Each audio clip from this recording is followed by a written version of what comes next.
All right, I'm gonna go over, this was last year's FRQ test, and you guys will, oh, that is really blurry. There we go. That was weird. Anyway, so we'll go through this test and it should help you. The test won't be exactly the same, but if you know everything on this test, you'll be in very good shape. Okay, so in this one is about Demolition Dan, and he makes these explosive charges, and then he tests some of them. And if they're faulty, then he gets rid of them. And I think it says something about if they're too big or too small, it's a problem, but it doesn't mean not equal here, but it was set up to be confusing that way. So sometimes we have to try to make things, make you mess up on things the way College Board's gonna try to do that to you. So anyway, if more than 4% are faulty, so that's why that's gotta be more than 4%. Then we ship them off to a movie studio in another country, because unfortunately, that's kind of how, not just the United States, a lot of countries do that. It's like, oh, this isn't safe for use. Well, we'll send it to somebody else then. But not to our countrymen, but we'll send them to somebody else. So that's what happens. If Demolition Dan is not happy with his the results, he ships them to another movie studio. If they're not, then they keep them. So this is the true population proportion of faulty charges from his 7,500. So we have the population on this one. Okay, so here we go. One sample Z test for P, a random sample of explosive charges or whatever. 500 is less than 10% of 7,500. So we took the 50 sample size, add a 0 to it, and say that this number is less than 10% of the total population. You could have said the population is greater than 500. I'm sorry, is greater than 5,000. That would have been perfectly fine as well. And then remember, for tests on proportions, it's expected counts. So if in fact the null is true, we expect to get 20 bad charges and 480 successful charges. Okay, and then calculator time. So this is stat test 5. P naught is 0.04. Then we had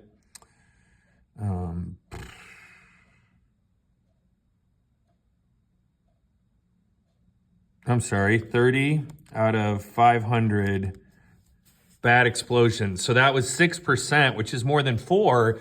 But is it more than enough that we have evidence that it's over 4%? Well, I mean, I guess we can already see the p-value right there, so we know the answer to that, but there it is. And then again, remember, you want this arrow to point the same direction as the one on your paper.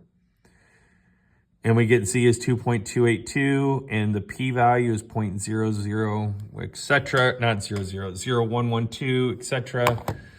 So there's the numbers. And then because p-value is less than alpha, we reject null. There is sufficient evidence that more than 4% of the charges are faulty. Or you could say there's significant evidence that he should ship them off to a different country. And on this one, we had a follow-up question. I didn't put one like this on it. Just answering the overall question is, what's he going to do with them charges? And the answer is ship them out to another country and let them blow themselves up instead of somebody here blowing themselves up. Or have, a charge that's not strong enough and have to reshoot everything. So there's the first one there. Oh, by the way, just like before, I don't know if you watched the last video, if yours doesn't say 4% here, then this is different. Overall, this should still help you with it. It's obviously not going to help you with the numbers, but we used to, because this was a test before I had a bunch of leftovers. Some people will get a different form, but moving forward, we're only going to print this one. And that's why I made a video for this one. But if it's 2025, and then you need to check that number up in that top corner.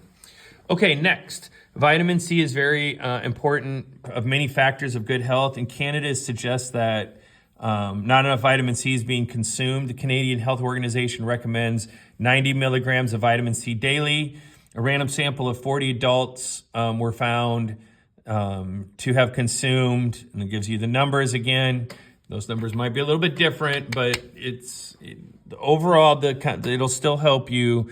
And for future stats peoples, that's just not going to be an issue. But sorry for the 24-25 school year students.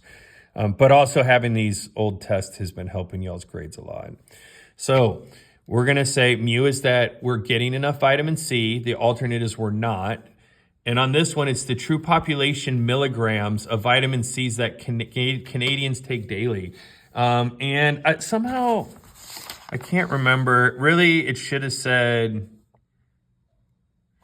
It says adults here, and it doesn't say adults elsewhere. So adults would be fine. And when we did this one, we didn't make them put adults. You can see I didn't even put adults there, but it was adults that they sampled from. But it's obscure at the first part. Again, hopefully that won't be an issue. And if you're taking an early A day and you think something's jacked up, I guess let us know. New test this year. So I haven't given it to a group of students before to see if I've got all my typos and goofs out. Anyway, one sample t-test from you. A random sample was used. We're going to assume at least, and actually some people said, wait a minute, that's not an assumption because we know there's more than 400 Canadians. But they don't say that. But if you said there are well more than, or at least by a mile or whatever, it's like 36 million of them or something crazy like that. So 400 is not a stretch. And then we get those answers. We'll get that on the calculator. So stat test 2 this time. And we want the stats half, not the data half. This one, it was 90, and we had 89.7 and 7.4 for standard error, and the sample size was 40. And we're trying to show less.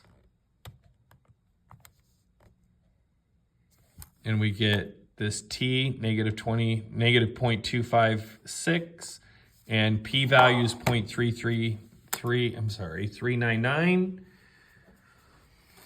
And if that it was a little suspicious, I understand. But then the idea is that he said, well, wait a minute, that usually the p-values are really small, but the cutoff was 90.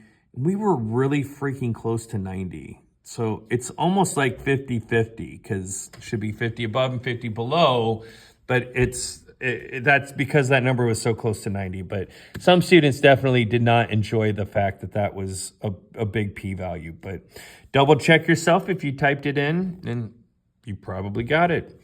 All right, so then we have our stated t, which is close to 0, p-value, which is close to 50%, degrees of freedom is 1 less than the sample size. And since the p-value is greater than alpha, we failed to reject. We do not have convincing evidence that the Canadians are not getting enough vitamin C. And then this one, it says, based on your conclusion, what kind of error, and you don't need to explain it. Well, guess what? On your test this year and moving forward, you will have to explain it. So what you're going to do is this one, because we failed to reject, we could have made a type 2 error. What is a type 2 error? It's when we don't have convincing evidence that they're not getting enough vitamin C, when in fact, they're not getting enough vitamin C. So if they ask you based on your conclusion, you're going to have to decide type 1, type 2 error. Okay, it's not that hard though, because type 2, because we failed to reject. And then what does that error look like? It looks like our evidence said this, when in fact it's something else. And then we give the consequence. So if we don't have evidence they're not getting enough vitamin C, but in fact they're not getting enough, the consequence would be that they don't do anything to fix it and the residents continue to not get enough vitamin C. A type 1 error would be when we say we don't have evidence, we do have evidence they're not getting enough vitamin C when in fact they are. So what happens? The government starts giving everybody supplements and it costs a bunch of money. Okay, that's not great, and that would be a lot of money to give vitamin C to every Canadian citizen, but it's not as bad as everybody walking around unhealthy. So the worst one on this one, in my opinion, would be type 2, the one we would have gotten right here.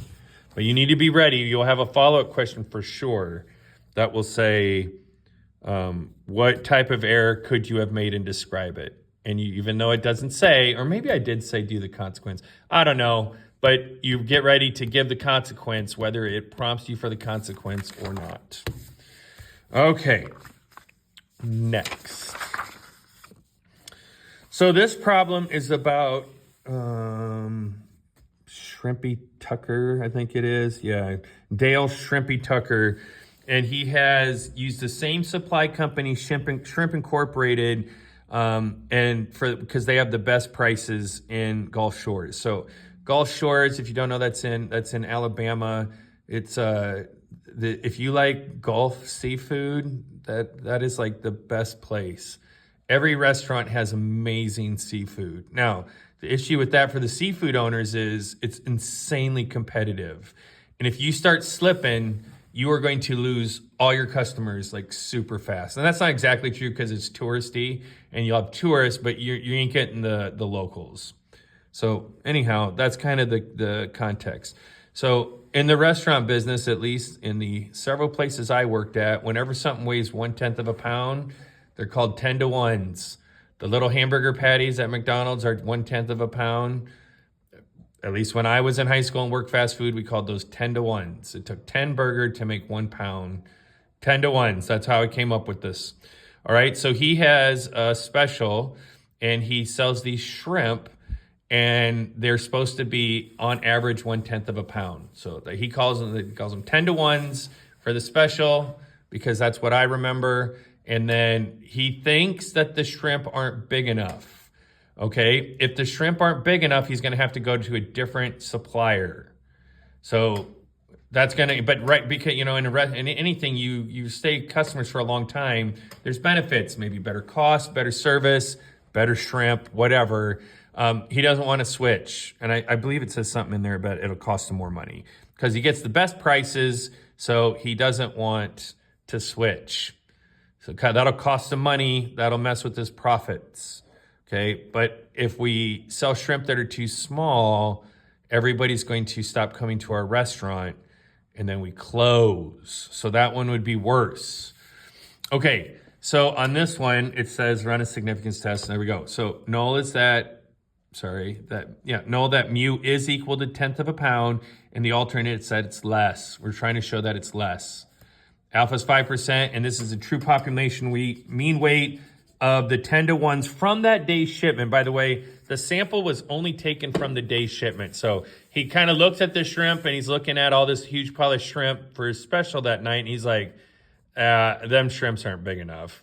And so then what he does is you tell him how to do it. And he takes a random sample of 12. Again, in the effort of saving at least a little bit of time, I went ahead and plugged in all those numbers.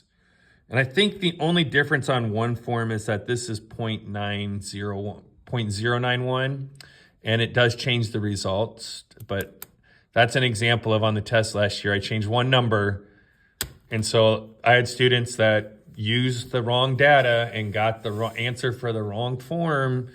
Don't do that. That's why I have you reset the calculators. It's not just fun to me. It's really not. It's to keep you from hurting yourself. So anyway, so I got that data in there, and then stat, test, oops, too far, t-test, the data half of it this time though, and mu naught is 0.1, and I'm looking for them to be smaller, everything else stays the same, and there's the numbers, and we'll come back to those. And if the version you had said 0.091, then that made the p-value less than 5%. So just in case you got the other form, hopefully that didn't happen too much. All right, so here's our plan step, a little longer. One sample, t-test for mu, a random sample was used. We'll assume that there's at least 120. Boy, my brain cannot write at least here. Yikes. I don't know why it gets so stuck on that. But we're going to assume at least 120 10-to-1 shrimps. And again, if that's not very many. That's like, I mean, I would assume they sell them in a dozen or 10. That's 12 to 10 dinners. There's no way that a restaurant is only buying enough shrimp for 10 to 12 dinners. So I don't think that's a hard assumption. And then our sample size did not satisfy the large counts condition. So we look at the samples distribution, and on our calculator, remember we're gonna go second y equals, hit enter, turn it on, and pick the box plot that has the little dots, zoom 9. And then we can use the trace feature, do the scale first, don't forget to label, then draw your box plot to fit the scale. It's much easier than drawing the box plot and trying to get the scale to fit it. So the sample distribution shows no strong skewness, no outliers. There's no reason to doubt that the population is approximately normal. There's your large counts conditions taken care of. And then there's the numbers that we had just a minute ago. I'll tell you what, I'll get those back up here.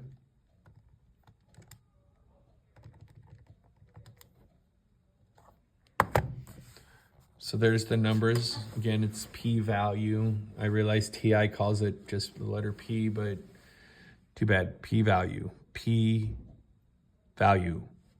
And degrees of freedom is 11. Since the p-value is greater than alpha, we failed to reject the null. There is not sufficient evidence that the 10 to 1s are too small. So what's that mean? Keep the supplier. So that was kind of the follow-up question for that one. And then it says, what about type 1, type 2 errors? This one's not the wrong form, so I'm going to just go ahead and use the answers here. We suggest that the shrimp are too small when in fact they're not.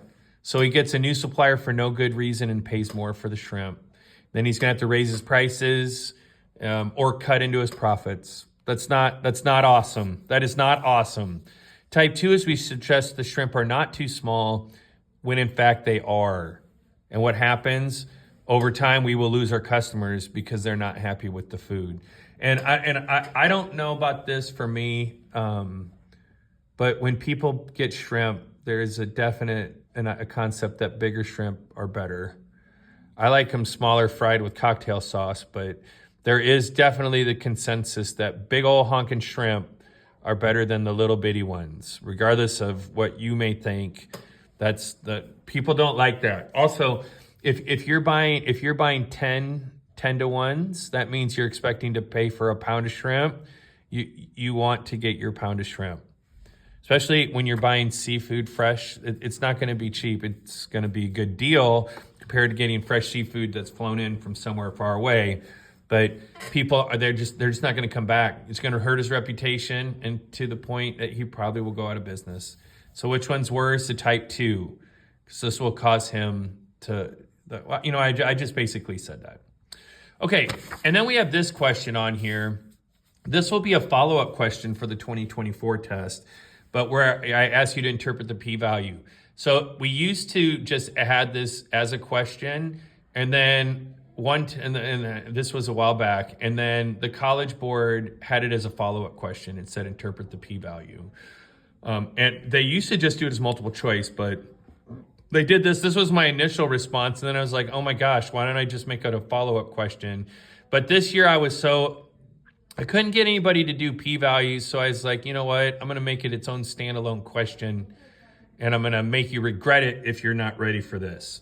So it says, within the problem, it's talking about the scores, and we got a p-value of 0.00047.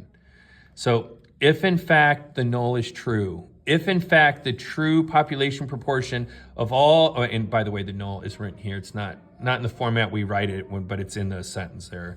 If in fact null is true, that the true population proportion is indeed 50%, the probability that we got our sample, that we did collect, that we ran our information on, the probability we got our sample, or one that is even more extreme, is, and then whatever the p-value is. Now, technically, you're supposed to say we got our sample or a bigger one, or our sample or one that's smaller, okay? And I used to teach it like that, and my students struggled with it to the point where I was like, what can I do? And I came up with this wording. I will not bet my life that the College Board is okay with this, but based on our scores recently, I suggest that I would notice it if they didn't take it. But so what I do is the probability we got our sample or one that's more extreme. So bigger than it was expected to be. Ours was bigger, and one that's even bigger than that or less, and if depending. But we'll just go with or more extreme. So that's a follow-up question on y'all's tests. You'll have a follow-up question that's a type 1, type 2 error, a follow-up question, interpret p-value. And then for the, I guess if you're watching the video, I'm going to let you in on, I guess, a little secret here. The data problem where you have to draw the box plot, there's no follow-up question. So you can call that, and then you can say, well, I'm calling that a gift. I'm calling that a gift because it's going to make the test a little bit shorter. But I really like the way I set up this year's test. So anyway, make sure that you, again, I'm just going to say this every time I get an opportunity. This test is designed to be as much of a problem for time as it is material. You must know the material quick.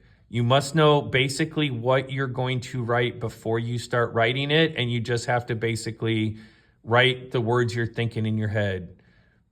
P-value is less than alpha, we reject the null. There is sufficient evidence of the alternate. Like, you've got to know that, but every time you write that. And when you do the state step, you're like, okay, what's my parameter? P or mu? P, true population proportion of context, null and alternate hypothesis. You got to know how that's written. Quick. And if you're ready, like I said, and this just like chapter 8, slew of 100s. Everybody who's ready will get a 100. There'll be a slew of 90s. Those of you that did quite a bit, and you know you didn't do enough, okay? And then there's going to be the WTFs. Like, what the frick? Of course, that's what the F means. But what is this? This isn't a write-up. You don't even have a clue what you're doing. But those are our friends that are not doing anything. So be a hundo, come ready to go. And again, you'll know when you're done with that test what you got. Because like I said, it's as much for timing as it is difficulty.